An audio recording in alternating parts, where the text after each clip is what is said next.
All right. My name is Chris Allen, and we are here for our Mystic Chat, episode 5. You are here with Luke and Ruby Rose. I myself, a little bit about me, especially this talk. I have been initiated to many, many traditions, all of neo-paganism, traditional witchcraft. I am a Reiki master teacher. Plus, I am also a Native American pipe carrier. I work a lot with the Lakota and the Apache. My Native American teacher, her name is a Billy Topatate.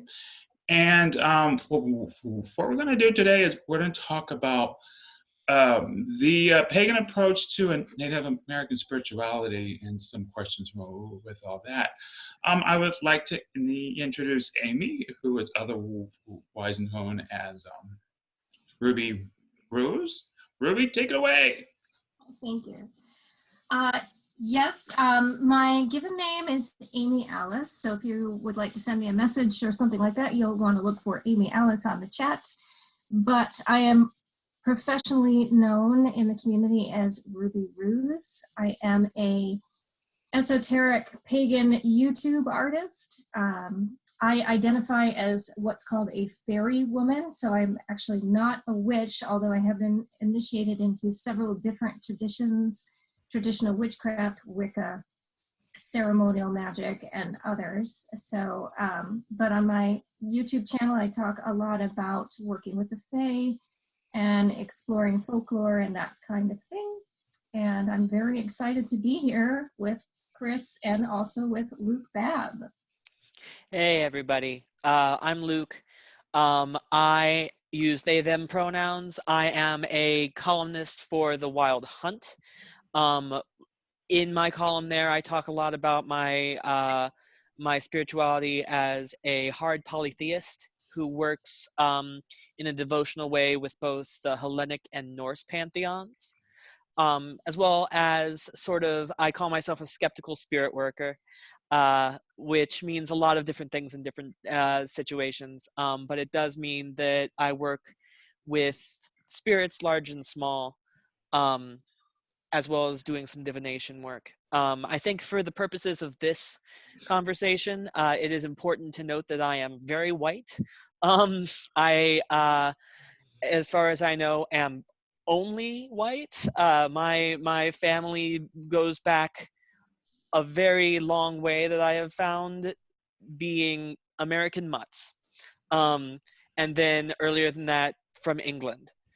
So that's the background that I'm bringing to this. And I am super excited to hear and participate in the conversation today. Awesome. So a little bit more about Miki is that my middle name is John, so Christopher John, and I was named after my grandfather John, who was full-blooded Cherokee. It's so funny because I have blue eyes and stuff like that, but I take after my you can see a German and a little bit of British, and my father's side of the family and things like that. So the reason I mention that is because a lot of people will look at me without knowing any background or anything and say, oh, well, how can you speak about Native American subjects? Because I write about them a little bit in the books that I have. And the reason I even started to even put them in my books because to a lot of Caucasian people, that is a culture that is largely they don't pay attention to it. It's ignored, and they know nothing about the spirituality. So for my first few books, I put a little dab here and there about Native spirituality, specifically Lakota, partly because that's the tradition I was trained in. And so I wanted to bring on an awareness about it because you know, I've been criticized by a few reviewers, like, oh, you talk about several cultures without just sticking to one culture. And I do that because a lot of times in the books, I want to show a comparison. Like, for example, a lot of cultures who have a very similar belief structure of the ancestors and things, who before the before colonization, how would they have a similar cosmology? How did that happen? And I explored a little bit about that in the book. So my goal has always been to make people a little bit of aware, but just enough to where if you're interested, go do some research and things. But anyway, let's talk about the actual pagan approach to Native American culture and what is that. So when I first started to attend ceremonies and things like that, because you know, Billy Topatate, my teacher, she would teach me the sacred songs, the medicine songs, because everything they do with ceremonies is done through prayer and songs. And so when she said, okay, you need to start attending ceremony, because that's where you actually learn and be with the spirits and things like that. And so I remember thinking, oh, I'm going to a cool Native American pagan ceremony. And they're like, no, we don't think of ourselves as pagan. I'm like, oh, okay. So I went back to my teacher and I was like, okay, I'm confused. I don't get it. Why? But because a pagan is someone who honors the earth,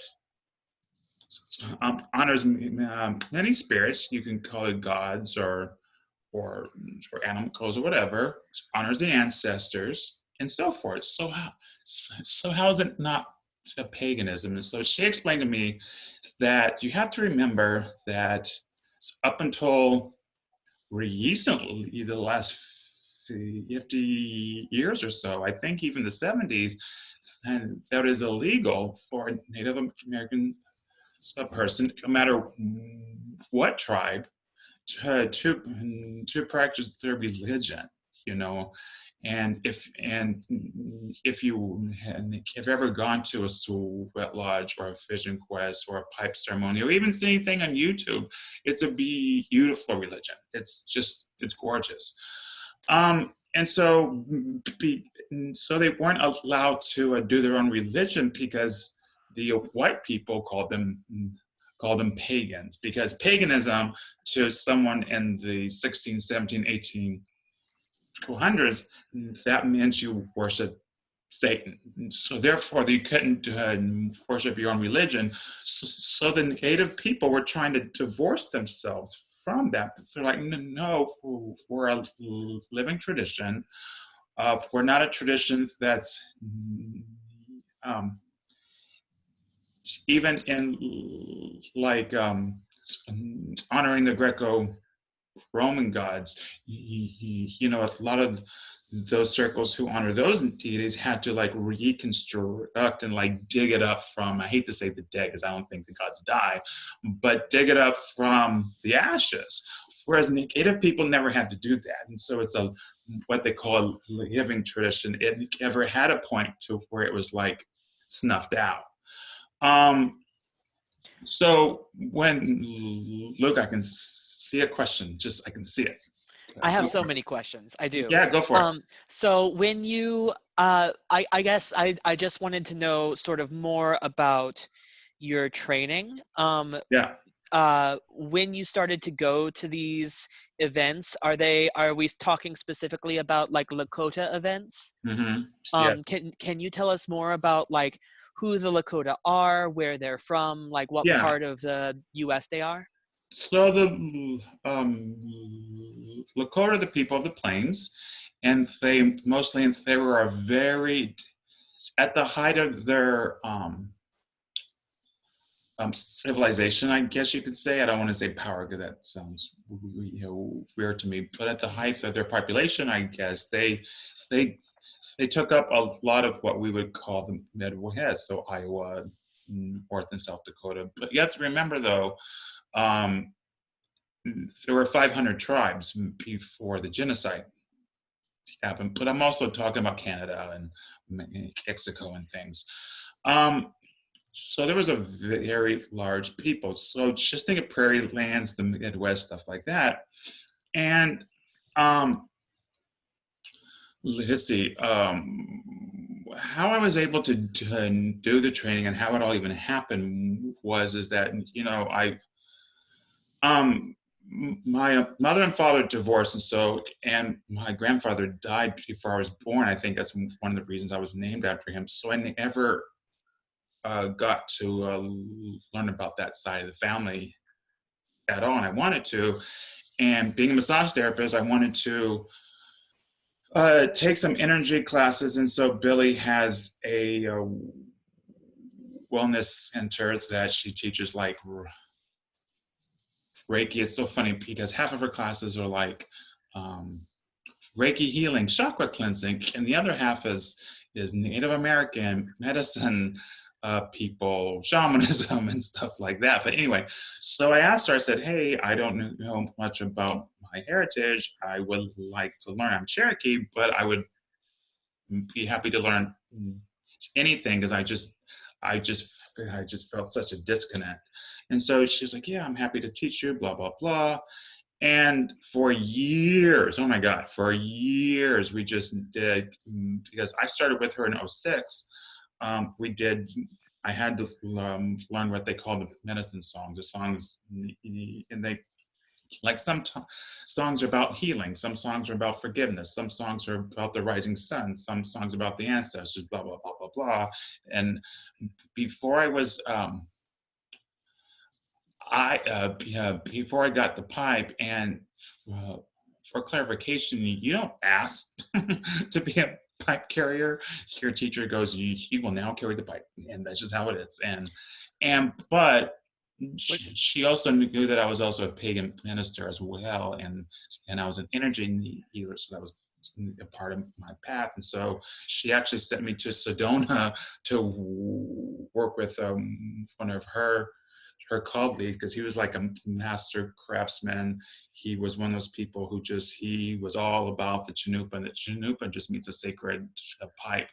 And so so I had to fly to Sedona, and it's so funny because it's not like I had a lot of choice, but I was just like, I'm just going to do it. I fly to Sedona, and I spent the whole weekend with him learning how to make the pipe. And I was already taught the sacred songs first, because to load the pipe, you have to have certain songs that you sing is actually translates to the pipe loading ceremony.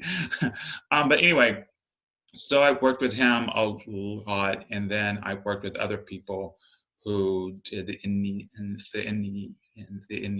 Ipi ceremony, and the Ipi translates to sweat lodge.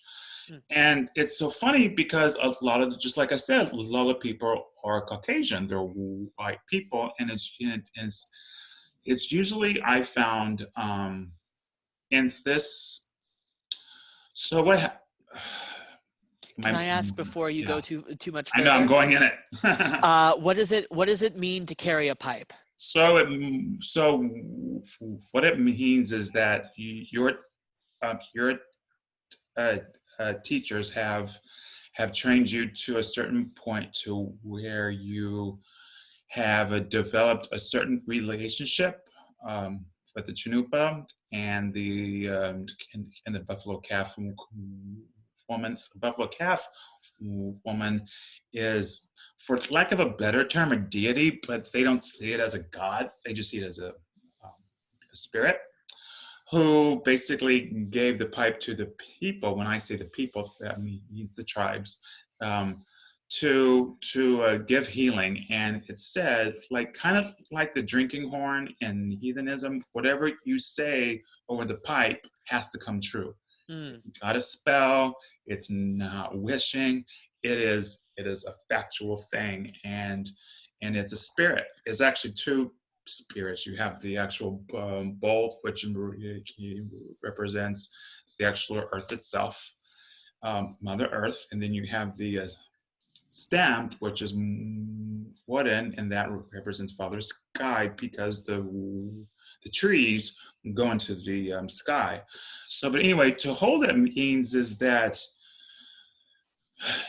you carry it, you don't possess it. Meaning I don't own the pipe per se, the spirit does. And I can hold ceremonies either for myself or with other people. It's basically whoever wants to join. And it's for, can you pray with the pipe? Because remember, anything you say with the pipe has to happen. You pray for healing, and you pray for blessings and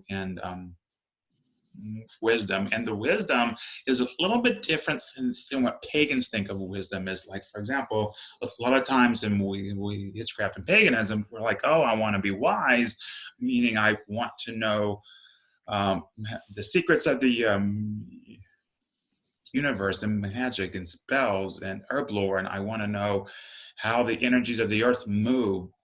But Native American spirituality, especially how I was trained in the Lakota, how I was taught what wisdom is to how to have an open heart and to be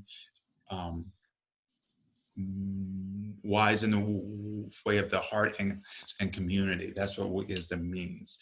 I mean, it can also mean like know your spirits and know the herb lore and stuff like that, but it's mostly about having an open heart to your community. So that's what having a pipe means. One of the things I love about the actual teachings and the culture is it's all about honoring your teachers. So if you notice a lot in my books, I talk about Billy. I also talk about my other teachers as well. But I talk about Billy because that's who your teachers are. It isn't like, oh, it's not like, oh, here's my celebrity teacher. It's nothing like that at all. It's I've learned this from this person as a white person or predominantly appearing white. I get all the time, oh, why do you think it's okay that you have a pipe? Because my teacher Billy Topatate insisted that I have one. In fact, I had no desire to do it. I didn't think I want to have a pipe. I wanted to do the sweat hit lodge. And she was like, "You're on this path. Here's what you're doing." I'm like, "Okay." Is it sort of like because I'm not super familiar with Native American stuff. I've done more research and like know more about the different Afro-Caribbean traditions. Yeah. Is it I know that in Afro-Caribbean traditions there's a very strong understanding of lineage. Mm-hmm. Like this is the house that I was trained in. This Mm-hmm. is my teacher, and this is my lineage going back. Is Right. it sort of like that in terms of like here? No, because so that's a really there's a term, a magical religious lineage. Mhm. Then the Lakota don't think like that. It's not like, I mean, you give honor to your teachers because, like again, one of the most beautiful thing is you give respect to your teachers and your elders. It's not about in those religions that you're talking about. It's kind of like I'm verified through this lineage, through these people. It's like your initiator. Mhm. It's a little bit different when I mention Billy as a teacher because it's just saying this is where I received instruction. This is where I received. She's not validating my lineage or my power because that's not the mindset. Because the power doesn't come through a teacher or the lineage or anything. The power comes from the earth and from the creator, from the animal spirits, from things like that, the direction, stuff like that. We also have one of our audience asking on that topic who the fella in Sedona that you learned about the pipe was. His name is Mario Cruz. Mario Cruz. Yep. Is that where, is that, again, is Oh, that where the wait. Lakota are? Michelle, are you talking about um, Adam Yellowfeather in Sedona? Because he's actually part of my teacher Billy's circle. I hate to say tribe because she doesn't, I mean, yes and no about that, but I just say circle, meaning her community. I should say community. I think community is a better term. But I made the pipe through Mario Cruz, but Adam Yellowfeather he holds in EPs there and ceremonies, and he has a big camp there and things like that. What were you saying before I was talking over you?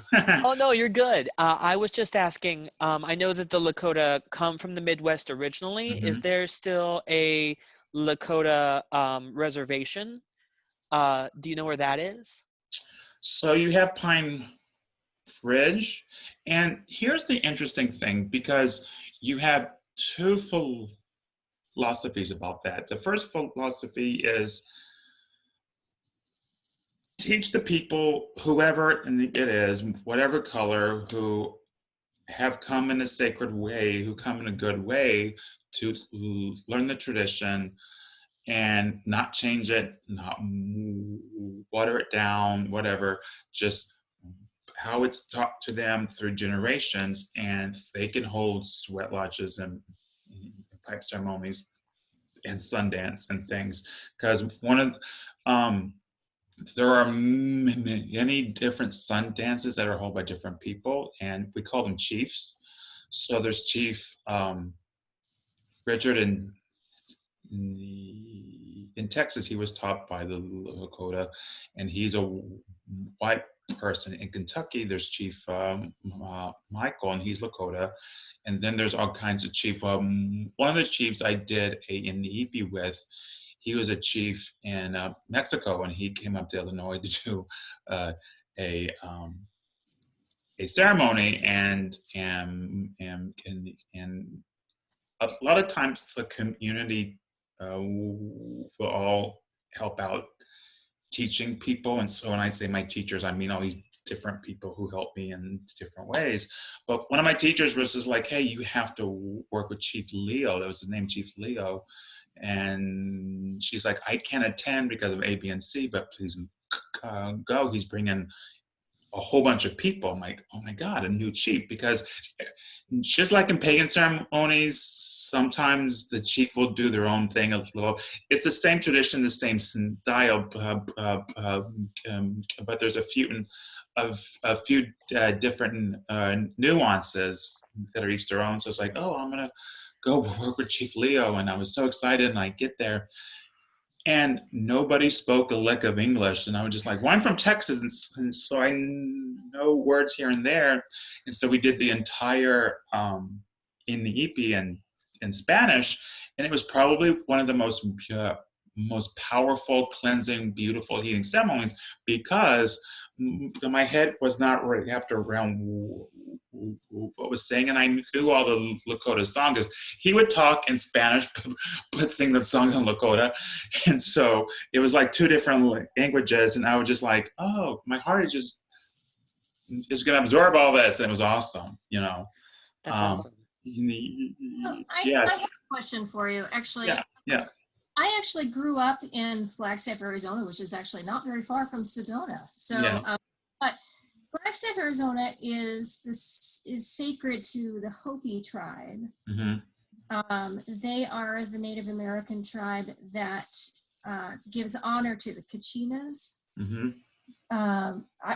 I would, as a pagan, I would classify a Kachina as a god, but I believe that the Hopi refer to them more like what you were talking about with Buffalo Calf Woman. Is they are more spiritual beings rather than they are gods. But the question I have is that with the Hopi tribe, they do have open presentations for non-Hopi. The powwows, when I was growing up in the 70s in Flagstaff, Arizona, the powwows were always a huge deal, where they would do their sacred dances and open certain of these dances to the public. But the Hopi are very protective of their religion. So I'm curious to know, you mentioned that you were Cherokee, Mm-hmm. but have been trained in the Lakota style with the Lakota tribe. Right. So that would not be the case in the Hopi. So I'm kind of, how did that come about? Like, did you have to be of Native American descent to be even trained as a pipe carrier?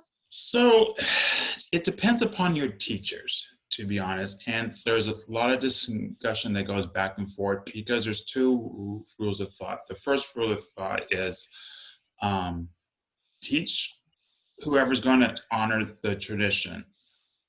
And the other school of thought is, well, white people do nothing but destroy us, so they're going to bastardize our religion, and they've stolen everything else. So don't let them steal our religion, you know. And so, like on the Pine Ridge, many times in Pine Ridge, those sun dances are for Native people only.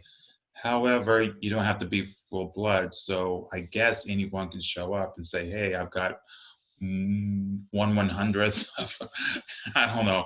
I mean, they're not going to do an Ancestry.com test right there. So, but it also keeps away some of the crazy people. You know, when I mean crazy people, I mean those people who haven't studied the religion, who use it as a spectacle, as a show, because it's not a show. If you've ever even seen a sun dance, even on film, you have the dancers who dance for 4 days with no food, no water.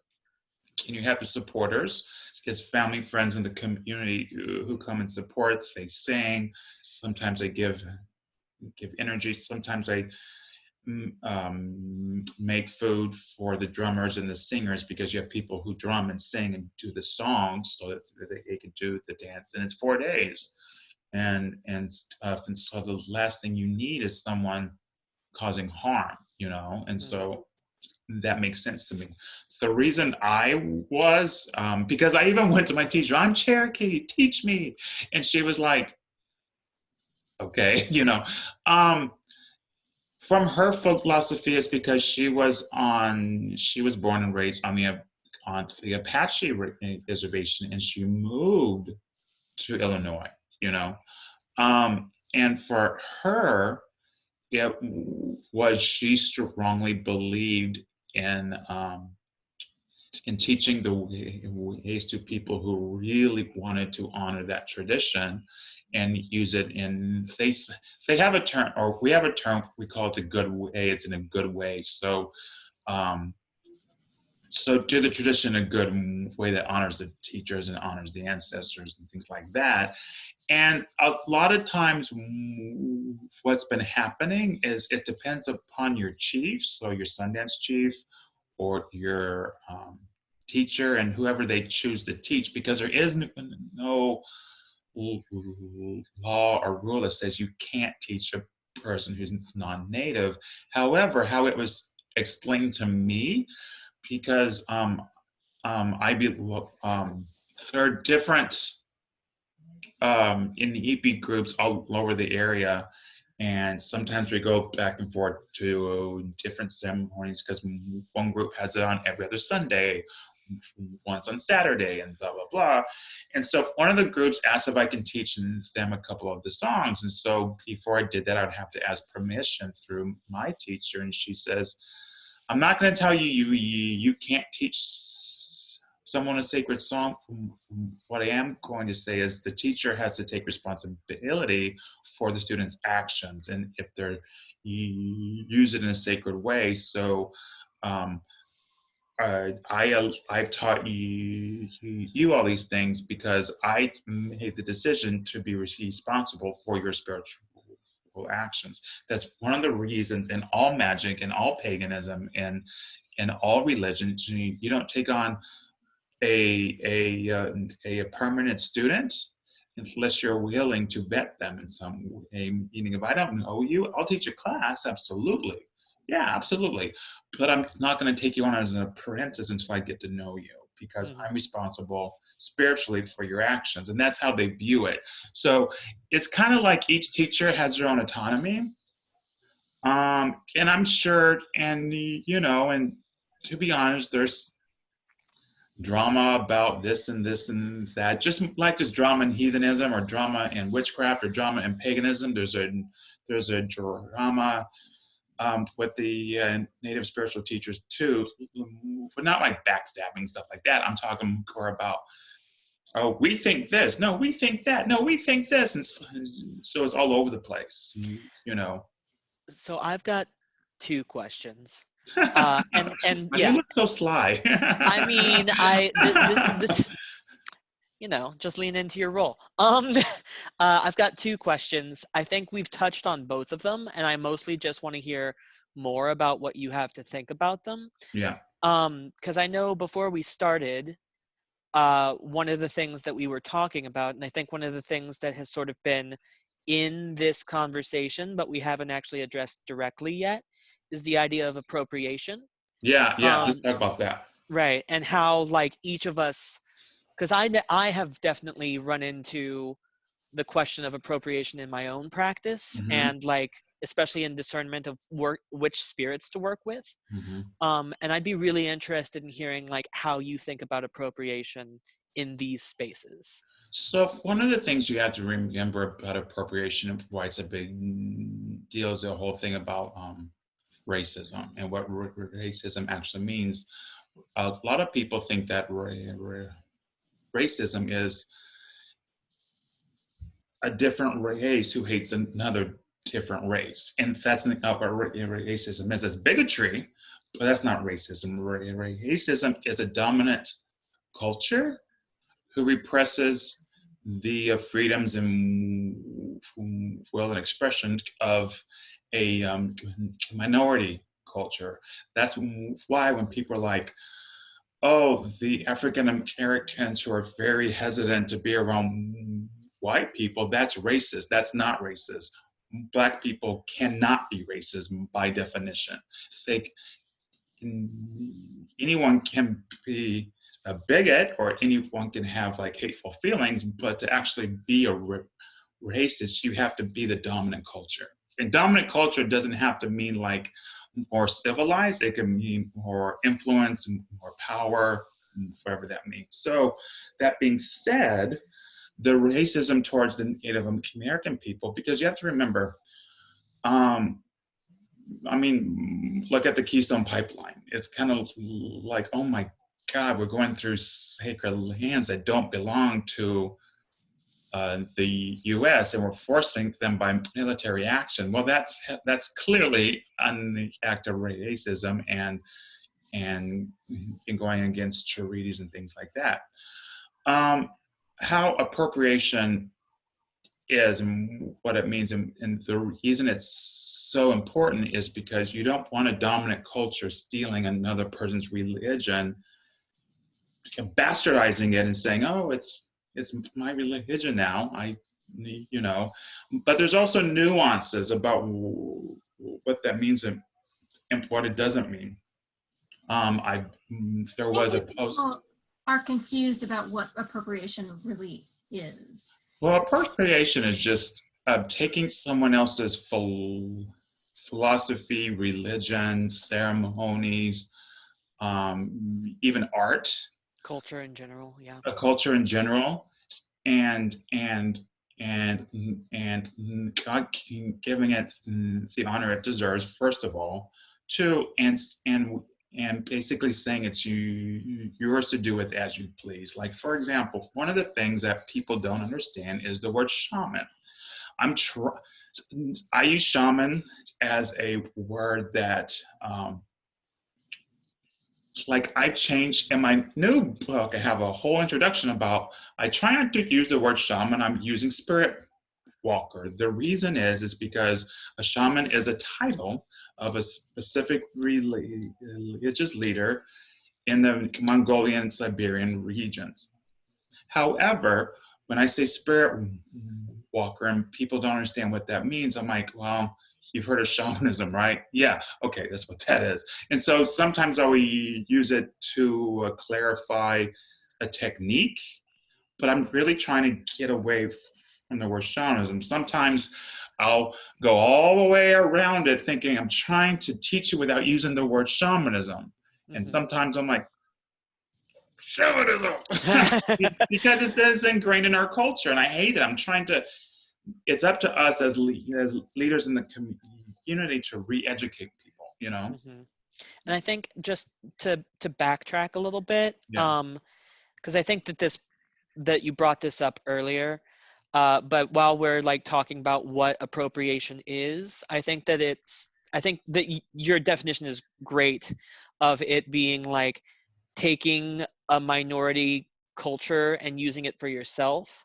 But I think that there's also an element of that minority culture not being able to use it or not having access to it, right?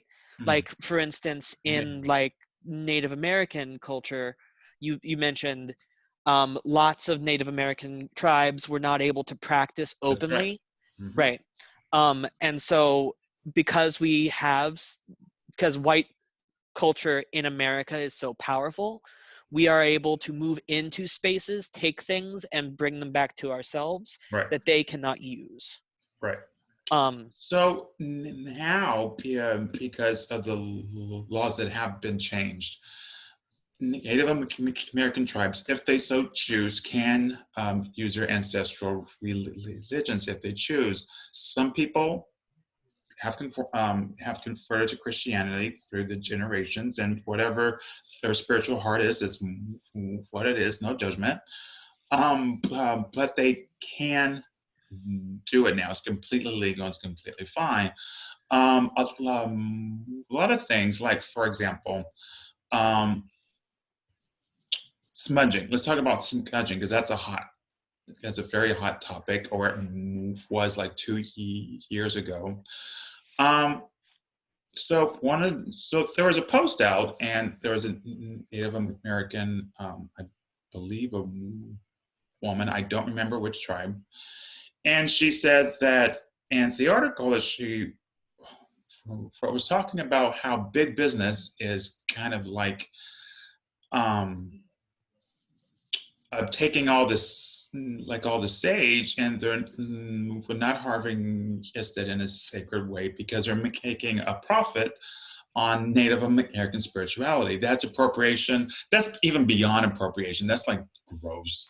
That's just gross. I can't. And it isn't like you're a cult shop having native supplies for people who follow that tradition. That's not the same thing.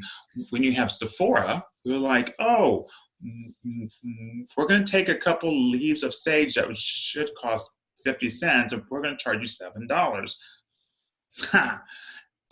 Yeah, I have a problem with that. But her point was that not only is it not being harvested in a sacred way because you have to pray to the spirits and blah, blah, blah, and talk to them and give offerings, they were over harvesting it. However, in certain regions of the country, it does grow wild like crazy. And there's different types of sage too. You know, there's mountain sage and white sage and this and that. And so she was saying that, hey, don't buy sage from those companies. It should be done in a sacred way. What a lot of people heard was, unless you're native, don't buy sage. And I was just like, well, and so I actually, one of my very first Facebook Live videos was a free hour class on the appropriate way to smudge. Because I'm like, here's how you honor the spirit. Here's how you do and this and that. And I said, the sage that I buy comes from a trading post out in Sedona that I found. And you know, I have a joke that, you know, it's an actual trading post when you walk in and all it is herbs and bones. There's Love it. there's no dream catchers, there's no porcelain Native American figures. It's all bones and herbs, and that's all it is. Sounds great. That's kind of what I was kind of getting to with my question a little bit ago about appropriation, is that I think they don't understand what exactly appropriation is. It's not that you can't smudge if you're using it in a personal spiritual practice that's honoring the spirits. But you don't want to be the company that comes in and just over processes the stage and removes it from the native people that were using it for their, especially for a profit. And I think it would be different if someone had good intentions of like, hey, we're trying to heal people and make medicine. Oh, we're over harvesting. I'm so sorry. Let me fix that and replant. That's not what they were doing. They were just taking it and like upcharging it a bajillion. Yeah, well, and I think people don't understand what appropriation truly is. So, for example, I loved what Luke said earlier. You said that, I'm extremely white. Once again, I actually do know my genetic history, and I am all white all the time. So I'm boring. I'm boring. But I'm all Missouri and Vermont. It's no fun. Yeah, I grew up in Flagstaff, Arizona, and my father was a dentist who worked with the Hopi and Navajo tribes, and became very good friends with many of his patients. And so his patients honored that friendship by giving my father many gifts. So I have beautiful pieces of jewelry that were given to my father and then he gave to me, that I often get stopped and like, oh, you can't wear that. Oof. Because I'm white. And I'm like, wait a minute, we're taking appropriation out of context. Right. Yeah, and I think the person gave me this necklace. It was given to me, and I have the right to wear it. And I think that part of it, for me, right, and part of what I watch in my own practice is like the difference between respect and overcorrection, right? Because for me, Chris, when you talk about smudging, right, or like I would probably call it smoke cleansing. There's a tradition of smoke cleansing in lots of different practices. Absolutely. And like I do smoke cleansing as part of heathen work. I call it reekening. There's a different background. Don't need to go into it now. Not what we're here for. But part of it for me is that white sage is currently being over harvested, and people who need it for their ceremonies are not able to access it because of the corporations that are coming in. There's appropriation. Right, and that's part of it. The other part of it is that I'm aware that smudging specifically is a very specific practice that's native to certain groups that I am not trained in. Right, and I frankly don't need to be. So I think that that's the other aspect of it, is like being very self-aware about like what I do know and what I do have access to. Would it be helpful to contextualize this with a story? I can give you a story about my spirit work. Yes, sure, we love stories. Yeah. So when I was a baby pagan, and was first trying to figure out like what spirits do I want to work with, who wants to hang out, how's everybody doing out here in the wild ether. I was super into, and to be fair, I am still super into the coyote spirit. Love the stories, love that like archetype. I work a lot with trickster figures. And I got a coyote skull. I have no background in any native traditions, right? But I was like, coyote, great. Put a coyote skull on my altar. The coyote skull promptly like had things growing out of it, and I was like, oh, that doesn't seem. I'll clean it. I'll clean the coyote skull. And like 6 months later, there's a bucket in my bedroom with like a coyote skull that's been soaking, that's like falling to pieces. And I'm like, perhaps this is a sign. Perhaps I should do some divination on this. And I did some divination and got a very clear, like, do you want to do the work to figure out who I am? No? Then get me the fuck off your altar. Okay, thanks, bye. And for me, that was very much about like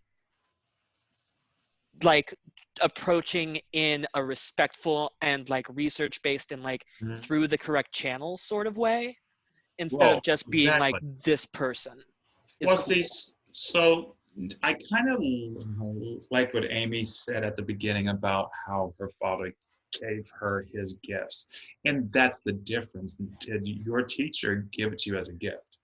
Mm-hmm. Did your community, because you know, I'm working with, there's a whole bunch of chiefs here. When I mean chiefs, I mean Sundance chiefs and like Sweathouse chiefs and stuff like that. I work with several of them. Sometimes it's just because it's the schedule I can do. I can attend those ceremonies. And like, so like what you were saying, Luke, is that it's not that you can't work with coyote.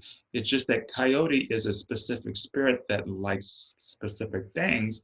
And he was saying, I'm all for it, but are you sure? Right. And, Do you want to do the work? and see, that's the thing. And because, you know, one of the big thing we have to remember is we have to work with the spirits of this land. For those of you who are in the US, whatever country you're in, you have to work with spirits of the land. It makes no sense if I'm honoring the spirits of, like, say, Saudi Arabia, if I'm not even a part of that land. I do think it's wonderful to honor the spirits of your heritage. Like, for example, if you're Italian and you like, I want to honor the Italian spirits, I don't. Okay, but so you have to honor the spirits of this land and the plants of this land. It's like tobacco. It's far better rather than rolling it up in as a cigarette and just smoking it. It's far better to honor those spirits and give the offerings with the tobacco and stuff like that. But there is a certain way to do things. And there's a big difference to me between someone who doesn't know saying, I feel called to give a tobacco on offering for myself, not in a public ceremony, but just privately. Here's spirits, here's tobacco. There's a big difference between that and someone saying, okay, a public ceremony, I've never done this before, but I'm going to do this tobacco thing and then they catch the house on fire, you know. And I say that jokingly because part of the training is to do things safely. You know, it's like the Inipi, the sweat lodge. You could die. You could die. Absolutely. You don't, because the sweat lodge leader knows to watch for signs of heat exhaustion. There's a big difference between, because if you don't know what a sweat lodge is, it's a little teeny hut with hot rocks. You close the door, it's pitch black, and they throw the sacred water on the rocks, and it's so hot you think you are going to die. But the chief needs to be able to know. He also needs to have a connection with the spirits he's called in to say who needs what, you know, because I've seen people who, man, they're up for that challenge. They can do it, man. And the chief said, no, I'm going to take the temperature down a notch because you're not doing well. No, I'm fine. No, you're not. And I can see that. I can intuit it.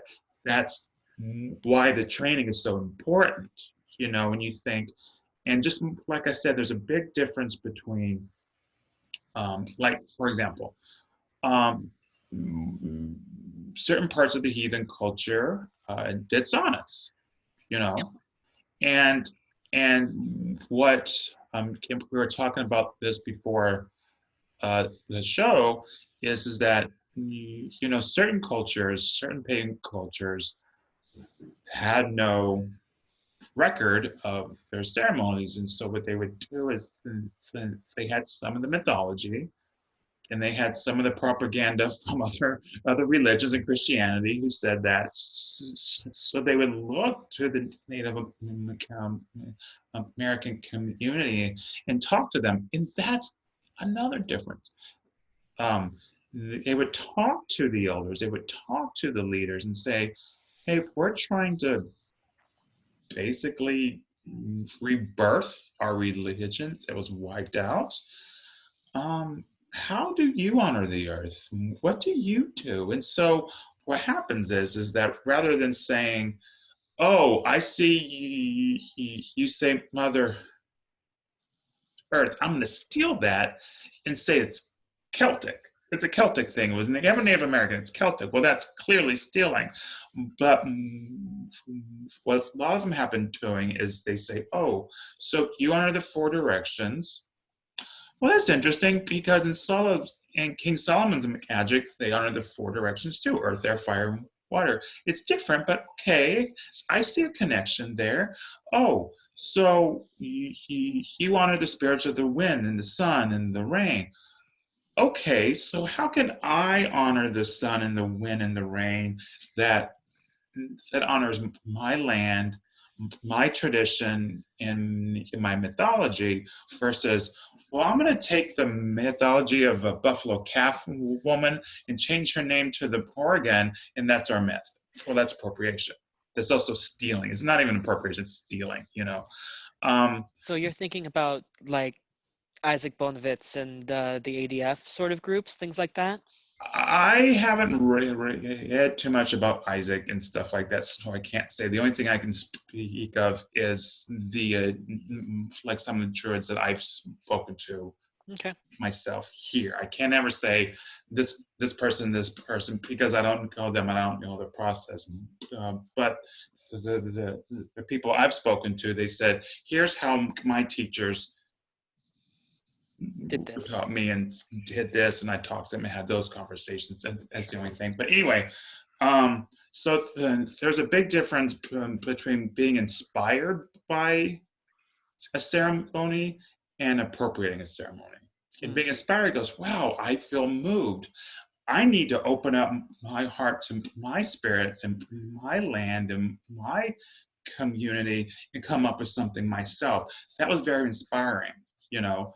Like, for example, I mean, and some things are universal too. Like, for example, you know, the earth is sacred. That's universal. The spirits are in the wind. That's universal. Um, Having a creator God. That's universal. You know, and so you have to. I mean, it is. I mean, and every single culture has a creator God or goddess or community. I've seen some religions to where it's like a few people. Like, for example, in the Maya, it was a bunch of great gods who took, I love this one, they took a basically, think of it as the equivalent of an ice pick, and how they created the universe is about four or five of them got together, took the ice pick, stabbed their penis, bled together, and that's the earth. Sounds lovely, but you have to remember, though, too, in a lot of cultures, blood equals creation, blood is life. Sure. So, but anyway. I point out to you that it is 5 o'clock. Did you want to open up to some questions? Sure. Here, I'm going to go ahead and end the conversation. And this is a conversation, I know Laura isn't here today, so this is a conversation that I think we should have often. And I also encourage different points of views, just as long as we're able to have a conversation and things like that. But anyway, I am signing off, and I'm going to open it up to questions.